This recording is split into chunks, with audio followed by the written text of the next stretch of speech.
여러분 중에 과거의 문제에 잡혀 한 발자국도 나아가지 못하고 있는 분이 있으신가요? 예를 들면 몇 년 전부터 몸이 많이 아프기 시작했는데 지금도 계속 아프다든가, 얽힌 실타래처럼 오해가 쌓여서 불편한 사람이 있는데 지금도 풀 방법을 찾지 못한다든가, 돈 문제 때문에 묶여서 아무것도 못하는 형편이라든가 말이죠. 그럴 때 여러분은 신앙인으로서 어떻게 하시나요? 우리는 지난 1년 내내 사도행전 말씀을 들어오고 있습니다. 어느새 25장에 이르렀고요, 37번의 설교를 함께 하고 있습니다. 주인공은 바울이고요. 근데 성경이 바울이라는 한 사람에게 일어나는 일을 이토록 상세하게 기록하고, 또 우리가 그 일들을 1년이라는 긴 기간 동안 자세하게 설교하는 까닭이 무엇일까요? 만약에 우리 중에 누군가 말하기를 나는 바울이 누군지도 잘 모르겠고 나랑 아무 상관도 없는 것 같은데 내가 무엇 때문에 교회에 올 때마다 바울에게 일어난 일을 계속 들어야 하느냐라고 묻는다면 아마 하나님은 그분에게 이렇게 말씀하실지도 모릅니다. 당신이 바울과 상관없는 사람이라고 생각한다면 하나님도 당신과 아무 상관이 없다고요. 성경이 바울을 말할 때 바울이라는 사람의 일대기를 알려주는 것이 아닙니다. 바울이라는 한 사람의 삶을 보여주면서 하나님을 믿는 사람이 어떻게 살아가는지를, 그리고 하나님이 그를 어떻게 도우시며 인도하시는지를 우리 모든 그리스도인들에게 보여주려는 것입니다.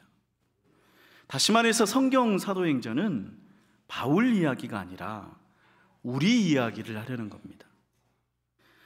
어떤 뛰어난 선교사의 활약상을 담은 보고서가 아니라요, 신앙인의 삶을 보여주려는 거고요. 오늘 말씀에서도 그렇습니다.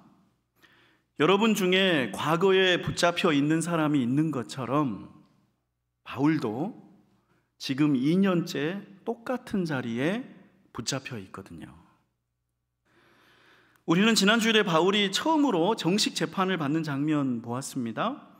노련한 변호사가 심리전을 써서 바울을 자극하고 넘어뜨리려고 했지만 주님의 위로를 받은 바울은 침착하게 대응했습니다. 더 이상 기분이나 상황에 따라서 휘둘리지 않았죠. 그래서 재판이 바울에게 유리하게 끝났습니다. 바울을 죽이려고 고소했던 유대인들은 고개를 떨구고 떠나갔고요. 자, 근데 이게 웬일인가요? 바울에게 아무런 혐의도 없는 게 밝혀졌고 더 이상 고소하는 사람들도 없는데 바울은 풀려나지 못합니다.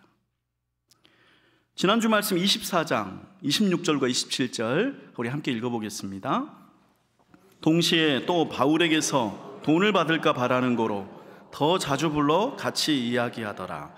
이태가 지난 후 보르기오 베스도가 벨릭스의 소임을 이어받으니 벨릭스가 유대인의 마음을 얻고자 하여 바울을 구류하여 두니라. 아무런 죄가 없다고 결론이 났는데 계속 갇혀 있는 겁니다. 하루 이틀이 아니라 이태, 곧 2년이 그렇게 지나갔습니다. 바울은 하고 싶은 일이 많은 사람이죠. 발길 닿는 곳이라면 어디든지 가서 일을 하려는 사람입니다. 그런데 못 가요. 못 합니다. 죄가 없다는데 감옥에 갇혀 있습니다. 더 나쁜 상황은 차라리 유죄 판결을 받고서 2년 동안 수감 생활을 하는 거라고 했다면 그게 더 나았을 거라는 사실이에요. 그랬더라면 2년 후에 자유로운 몸으로 풀려났을 테니까 말이죠. 하지만 그런 것도 아닌, 아무것도 아닌 것으로 2년 동안 갇혀 있는 겁니다. 아마 그 재판이 끝난 다음에 바울이 간수에게 물어봤을 것 같아요. 그러면 저 이제 언제 나가나요? 기다려라. 저 언제 자유로워지나요? 글쎄, 명령이 없네. 아직도 제가 못 나가나요? 그래, 아직도 안 돼. 한 달이 지나고 6개월이 지나고 1년이 지나면서 아마도 바울은 그 기약 없는 기다림에 무척이나 지치고 힘들었을 겁니다. 그런데요, 성경이 우리에게 보여주려는 장면이 바로 이런 거예요. 왜 그런가요? 성경을 읽지 않는 사람들, 그러니까 자기 마음대로 믿음이 좋다고 우기는 사람들은 쉽게 말하거든요. 믿으면 다 된다. 믿기만 하면 형통하다고 말이죠.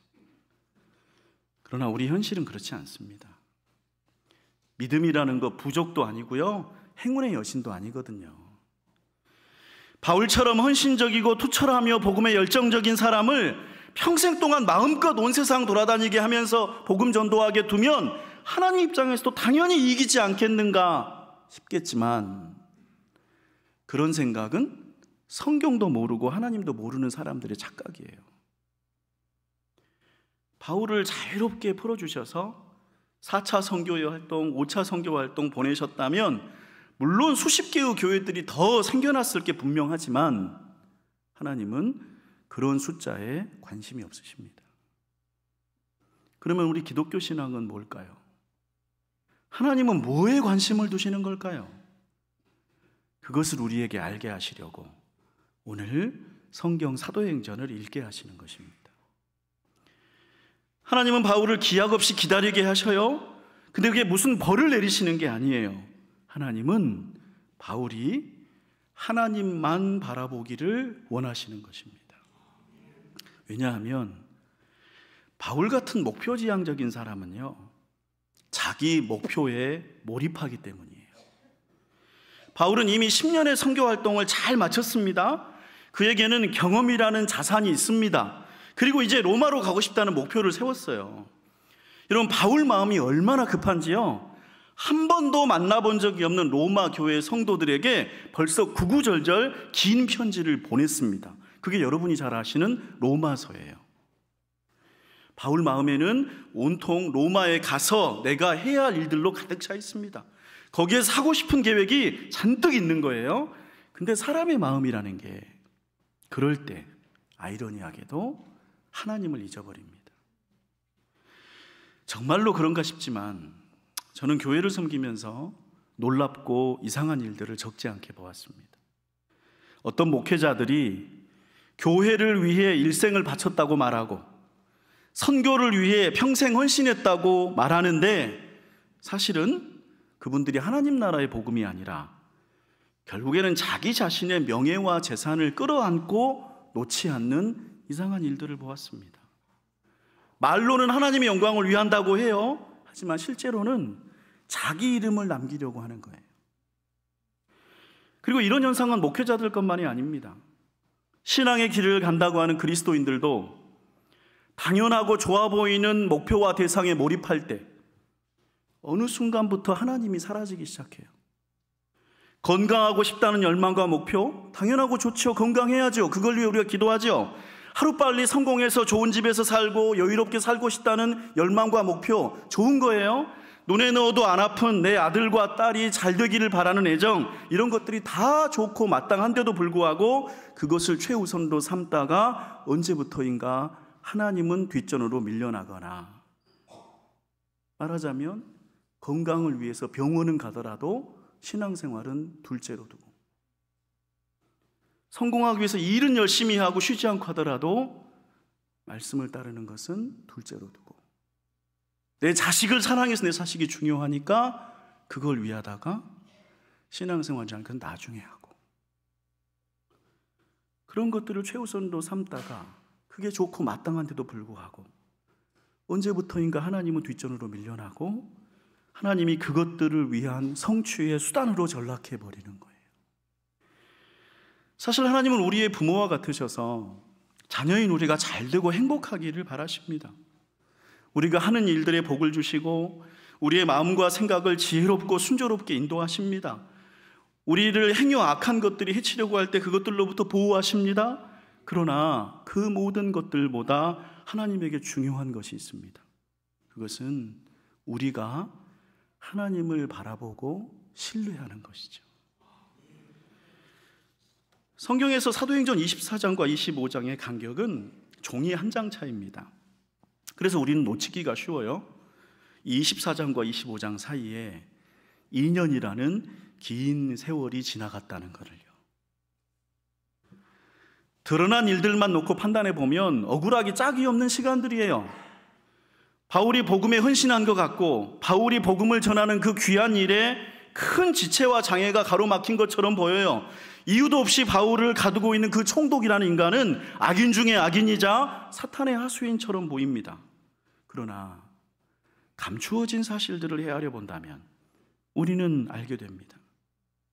갇혀있고 막혀있는 그 세월 동안 하나님은 바울이 오직 하나님만을 바라보게 하시는 겁니다. 그게 중요한가요? 예, 그게 중요합니다. 바울이 로마로 빨리 가서 복음을 전하는 일보다, 얼른 자유로워져서 교회들을 수십 개 세우는 일보다 하나님만을 바라보는 것이 훨씬 더 중요합니다. 그것이 하나님이 가르치시는 신앙이에요. 미국 버지니아주에서 맥클린 바이블 처치라는 교회를 개척하여 크게 부흥을 일군 목사님이 있습니다. 론 솔로몬이라는 그 목사님은 대형교회의 목사로 사회의 존경을 받고 미국을 대표하는 인물이 되리라는 기대를 받았습니다. 그렇게 한창 달려가던 46살에 넷째 아이, 예쁜 딸을 낳았는데 그 위로는 아들만 셋 낳았다가 넷째 딸을 얻었어요. 얼마나 이뻤겠어요?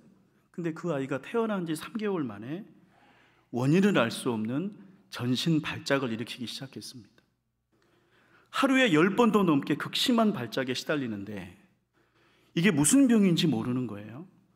그러니까 당연히 약이 없어요. 치료도 못합니다. 그렇게 8년을 무기력하게 지켜볼 수밖에 없었습니다. 마침내 원인이 밝혀졌고 치료를 시작했는데 이미 아이는 6,000번이 넘는 발작을 했고 그동안에 이 어린 딸의 뇌는 완전히 망가져 버렸습니다. 언어 능력을 상실했고 배변 조절이나 옷 입는 것 같은 기본적인 활동도 할 수 없게 됐습니다. 어린 딸이 그렇게 되자 그 목사님은 더 이상 목회에 전념할 수 없었습니다. 딸을 돌보는 것만으로도 탈진할 지경에 이르렀으니까요. 그는 그 고통 중에 하나님께 묻고 또 물었습니다. 왜 하나님은 신실한 믿음의 사람들에게 이런 고난과 비극을 주시나요? 왜 신앙 좋은 사람들의 삶을 계속 전진하도록 열어주지 않으시고 오히려 이렇게 앞길을 가로막고 넘어지게 하시는가요? 딸의 장애는 그의 인생의 발목을 잡는 것 같았고 아무 일도 하지 못하게 만드는 크나큰 벌처럼 느껴졌습니다. 그러나 그 목사님은 그 어두움의 시간에 하나님을 바라보았습니다. 그리고 자기 자신이 그동안 얼마나 야망에 찬 사람이었는지, 교회라고 하는 것을 성공의 수단으로 여긴 목사였는지를 깨달아갑니다. 그리고 장애 입은 딸을 돌보면서 장애를 가진 사람들의 슬픔을 이해하게 되고 그 사람들을 위로하는데 누구보다도 깊은 통찰력을 가진 목회자로 변해갑니다. 고통 중에 하나님을 붙들고 바라보면서 그는 이전보다 더 좋은 아버지가 되어갔고 더 좋은 남편이 되어갔습니다. 그는 그 과정을 브로큰네스, 깨어짐이라고 불렀습니다. 하나님이 자기를 깨트리셔서 하나님만 바라보는 참된 신앙인으로 만들어주셨다고요. 근데 하나님만 바라보았더니 세상의 모든 걸 다 잃을 줄 알았는데 더 좋은 아버지가 되어갔고 더 좋은 목회자가 되었고 더 좋은 남편이 되었다고요. 또한 그는 딸에 대해서 이렇게 말했습니다. 나는 딸의 장애가 사고나 운명의 장난이 아니라 하나님의 돌보심의 손길 안에 있음을 믿게 되었다. 인생의 결산은 이 땅에서 끝나는 게 아니다. 하나님 나라에서 우리 딸은 온전해질 뿐만 아니라 하늘의 보상을 누릴 것을 나는 믿는다. 하나님은 바울을 2년 동안 감옥에 두셨습니다. 선교 활동을 내보내지 않으시고 감옥에 그냥 두셨습니다. 기약 없이 기다리게 하셨습니다. 이처럼 하나님은 때로 우리를 꼼짝 못하게 하십니다. 이상하다 싶을 정도로 앞길을 가로막기도 하십니다. 그러면 우리는 뭔가 잘못한 건가? 뭔가 나에게 잘못된 건가? 아닙니다. 우리가 하나님을 더욱 바라보기를 원하시는 것입니다. 하나님만을 바라보게 하시는 것입니다.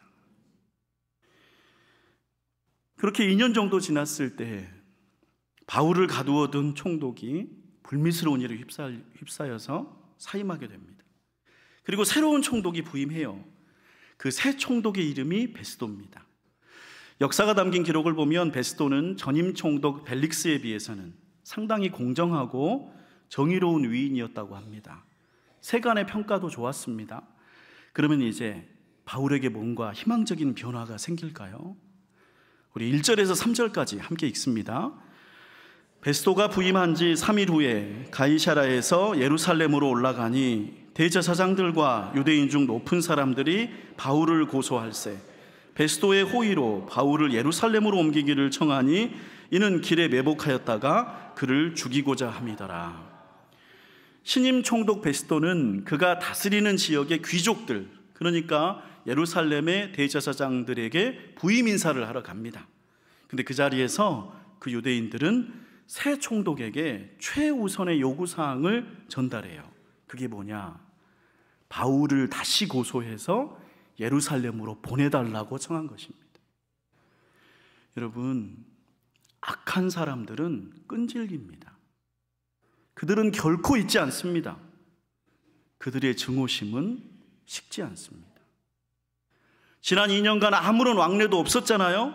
바울이 지난 2년간 아무런 활동도 하지 않았잖아요. 그러나 그럼에도 불구하고 바울을 반드시 죽이겠다는 그들의 결심에는 변함이 없습니다. 이 세상의 악은 선한 사람들, 그리스도인들을 결코 내버려 두지 않습니다.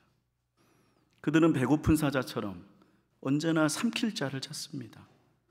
그러니 우리가 하나님을 믿는다고 해서요, 세상의 악에 대해 너무 순진해서는 안 됩니다. 예수님께서도 이렇게 이르셨잖아요. 너희는 비둘기처럼 순결하고 뱀처럼 지혜로워라. 아무튼 신임 총독 베스도는 비교적 공정한 통치자입니다. 그 유대인들의 부당한 요구를 금방 들어주지 않고 그 대신 일단 고소가 들어왔으니까 다시 재판을 열기로 합니다. 물론 예루살렘이 아니라 가이사랴에서 열죠. 근데 재판을 열기는 열었는데 그동안 아무것도 달라진 게 없으니까 재판의 결과도 2년 전하고 똑같이 나왔습니다. 다시 바울은 혐의가 없는 걸로요. 그러나 이 총독이 새로 부임했잖아요. 재판의 결과가 그렇게 나왔더라도 새로 부임한 까닭에 유대인 귀족들의 요청을 완전히 무시하기는 어려웠어요. 은근슬쩍 바울을 떠봅니다. 너 예루살렘에 갈래? 이것이 9절의 내용입니다. 이런 상황에서 바울은 중대한 결정을 내리게 되죠. 우리 11절 말씀 함께 읽습니다. 만일 내가 불의를 행하여 무슨 죽을 죄를 지었으면 죽기를 사양하지 아니할 것이나 만일 이 사람들이 나를 고발하는 것이 다 사실이 아니면 아무도 나를 그들에게 내줄 수 없나이다. 내가 가이사께 상소하노라 한데, 여기서 우리가 주목할 바울의 말은 이것입니다. 내가 가이사께 상소하노라. 가이사, 곧 로마 황제를 가리키는 말이죠. 로마 황제에게 상소하겠다. 로마의 황제에게 직접 재판의 판결을 요청하는 것, 이것은 주전 509년에 로마가 나라를 처음 세울 때부터 로마 시민에게 주어진 고유한 권리였습니다. 어떤 로마 시민이 자기가 사는 지방에서 열린 재판이 자기 자신에게 부당하다고 느낄 때 그 로마 시민은 가이사 상소, 곧 황제에게 재판을 청원할 수 있었습니다. 그렇게 하면 그 지방에서 열리고 있던 모든 재판이 즉시 중지되고 황제 외에는 어떤 사람도 판결을 내릴 수 없게 됐습니다. 심지어 그 재판에서 그 사람이 사형 판결을 받았을지라도 형 집행이 즉시 중지되고 청원자는 로마로 가서 다시 재판을 새로 받게 되는 것입니다. 다만 이렇게 하기 위해서는 당사자가 돈이나 시간으로 큰 부담을 져야 했습니다. 재판을 받기 위해 로마로 가는 여행 경비는 물론이거니와 그 재판을 기다리면서 로마에 체류하는 비용, 또 소송에 드는 모든 비용을 그 청원자 본인이 감당해야 했죠. 수천만 원에서 수억 원이 드는 재판인 셈입니다. 게다가 로마 제국을 다스리는 황제가 사실상 일개 시민의 재판을 자세하게 들여다볼 시간은 없었을 테니까 이 재판이 이루어진다고 하더라도 공정함이 보장된다기보다는 그때그때 황제의 기분에 따라서 졸속으로 이루어질 가능성도 상당히 많았습니다. 그런 까닭에 바울은 지난 2년 동안 언제라도 가이사 상소를 청원할 수 있었음에도 불구하고 지금까지 미룬 거죠. 그러나 이제 바울은 중대한 기로에 섰습니다. 전임 총독은 바울에게 돈을 발해서 2년 동안 죄도 없이 가두어 두었는데 이제 부임한 새 총독은 그런 욕심은 없는 사람이에요. 그러나 아직 실권이 없는 까닭에 유대인 귀족들에게 휘둘리기가 쉬웠습니다. 유대인들에게 넘겨지면 바울은 그걸로 끝이죠. 차라리 지난 2년 갇혀 있었던 게 천만다행으로 여겨질 지경이죠. 그래서 바울은 여기서 결정을 내릴 수밖에 없었습니다. 이 장면에서 성경이 우리에게 주려는 믿음의 모습이 하나 있습니다. 내가 가이사에게 상소하노라. 이 말을 본인이 직접 하느냐 마느냐가 결정적인 거예요. 아무리 로마 시민권을 가졌다고 하더라도 이 말을 하지 않으면 그가 사는 곳에서 지금 하는 재판의 판결을 따라야 합니다. 그에 비해서 이 말을 하는 순간 지금까지의 모든 재판은 효력을 잃고 로마로 떠나게 되는 거죠. 그리고 일단 로마로 가면 돌이킬 수 없습니다. 그런데 그 결정을 누가 내리느냐? 재판받는 당사자 로마 시민권자가 내리는 거죠. 그러니 지금 바울은 무엇을 말한 겁니까? 지금 상황에서 계속 기다리느냐, 앞으로 나아가느냐를 바울이 이 말을 함으로써 직접 결정한 거죠. 기다리는 게 좋은가, 앞으로 나가는 게 좋은가? 우리는 성경에서 이 두 가지 경우를 모두 압니다. 출애굽기 14장 14절과 같이 여호와께서 너희를 위하여 싸우시리니 너희는 가만히 있을지어다. 이스라엘이 출애굽할 때 이집트 군대가 그들을 뒤쫓아왔죠. 그런데 이스라엘 앞에는 홍해바다로 가로막혀 있었습니다. 그때 이스라엘의 지도자 모세는 단호하게 외칩니다. 너희는 가만히 있을지어다. 아무것도 하지 말라고 합니다. 손 놓고 입 닫고 기다리라고 합니다. 왜냐하면 하나님이 그들을 위해 싸우실 것이기 때문에요. 이 말씀과 같이 우리는 어떤 급박한 상황에서도 섣불리 무엇을 내가 해보겠다고 나서기보다는 가만히 기다려야 할 때가 있습니다. 그러나 이와 반대로 여호수아기 14장 12절에서는 이런 말씀이 나옵니다.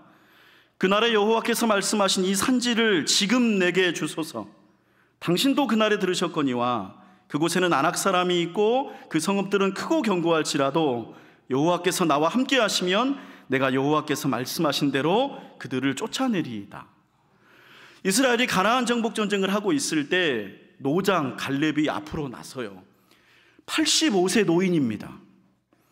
그는 어쩌면 가만히 기다려야 하는 나이죠. 하지만 갈렙은 손을 번쩍 듭니다. 이 산지를 지금 내게 주소서. 그는 주인 없는 공터를 달라는 게 아닙니다. 거인으로 알려진 아낙 자손들이 차지하고 있는 땅, 그들이 성읍을 쌓고 방비하고 있는 땅, 그곳으로 내가 지금 달려나가서 내 손으로 그들을 쫓아내고 차지하겠다는 담대한 말입니다. 갈렙은 기다리지 않은 것입니다. 그럼 어느 편이 맞습니까? 가만히 기다려야 합니까? 앞으로 나아가야 합니까? 정답은 이래라 저래라가 아니에요. 성경이 알려주는 답은 가만히 기다리는 것도 앞으로 나아가는 것도 그 어느 편이든 내가 내리는 결단이라는 사실을 보여줍니다. 여러분, 믿음이라는 거 우리가 잘못 생각하면 그저 그냥 하나님이 시키시는 대로 무조건 가만히 있는 수동적인 거다 이렇게 오해하기 쉬워요. 그러나 말씀을 다시 보시면 가만히 있으라고 말한 모세는 겁에 질려 숨어 있는 게 아닙니다. 그는 가만히 있어서 하나님이 하시는 일을 기다리기로 결단을 내린 거예요. 앞으로 나가겠다는 갈렙도 땅 욕심에 사로잡혀서 경거망동하는 게 아닙니다. 하나님이 가나안 땅을 주시겠다고 약속하셨으니 그 약속을 믿고 내가 나아가겠다고 결단을 내린 거죠. 이처럼 믿음이라고 하는 것은 나약한 책임 회피나 이래도 좋고 저래도 어쩔 수 없다는 자기 합리화가 아닙니다. 하나님을 바라보면서 내가 내리는 결단입니다. 존귀한 성도 여러분, 어떤 상황, 원하지 않는 상황에 붙잡혀 있으신가요? 몇 년 전에 했던 고민에서 한 발자국도 나가지 못하고 똑같은 고민거리에 지금도 시달리고 계신가요? 몇 년 전에 했던, 그리고 그 몇 년 전부터 지금까지 하고 있는 자식 걱정, 돈 걱정, 회사 걱정, 건강 걱정, 힘든 문제들이 지금도 변한 게 하나도 없이 그대로인가요? 그렇다면 주님을 더욱 바라보십시오. 어린 딸의 장애를 두고 절망하고 낙심한 아버지가 그 답없는 고통 중에 하나님을 바라보았을 때 그의 깨어짐의 고통은 하늘의 미랄이 되었습니다. 그는 멈출 수밖에 없었지만 단지 멈추기만 한 게 아니라 자기 인생의 깊은 곳으로 들어갈 수 있었습니다. 그리고 그 멈춤과 고통 중에 하나님을 바라볼 때 그에게 어느 순간 결단의 때가 찾아옵니다. 그 결단의 때가 언제인지는 하나님을 바라보는 사람만이 알 수 있습니다. 하나님의 일하심을 기다리는 것도 결단이요, 앞으로 나아가겠다는 것도 그의 결단입니다. 바울은 왜 더 이상 가만히 기다리지 않고 이제 앞으로 나아가겠다는 결단을 내렸을까요? 그가 가이사 상소라는 결정을 내린 까닭은 2년에 갇혀있는 기간 동안 하나님만을 바라보면서 마침내 이런 확신을 갖게 됐기 때문입니다. 에베소서 6장 19절과 20절 말씀 우리 화면으로 함께 읽습니다. 또 나를 위하여 구할 것은 내게 말씀을 주사 나로 입을 열어 복음의 비밀을 담대히 알리게 하옵소서 할 것이니 이 일을 위하여 내가 쇠사슬에 매인 사신이 된 것은 나로 이 일에 당연히 할 말을 담대히 하게 하려 하심이라. 방금 읽은 에베소서는 바울이 로마에서 황제의 재판을 기다리며 쓴 편지입니다. 로마에서 가서요. 근데 이 에베소서에서 바울은 지금 사도행전 25장에서의 결심을 이렇게 회고합니다. 그때 나는 쇠사슬에 매인 사신이 되기로 결단을 내린 거라고요. 쇠사슬에 매인 메신저. 그러니까 바울은 자유로운 석방, 무죄의 판결을 받기 위해서 가이사 상소를 청원한 게 아니었습니다. 쇠사슬에 매인 사신이 되어도 좋다. 내가 기꺼이 쇠사슬을 매고서라도 로마로 가서 복음의 비밀을 담대히 말하겠다고 결단한 것입니다. 2년이라는 이유 없는 갇힘과 중단과 막힘의 시간 동안 하나님만을 바라보았더니 그의 껍데기가 벗겨지고 바울은 더욱 단단하고 온전한 믿음으로 나아간 것이죠. 우리 존귀한 성도 여러분, 주님을 바라보시기를 축복합니다. 우리 이 말씀 내 마음에 품고 성령님과 함께 거두는 기도를 드립니다.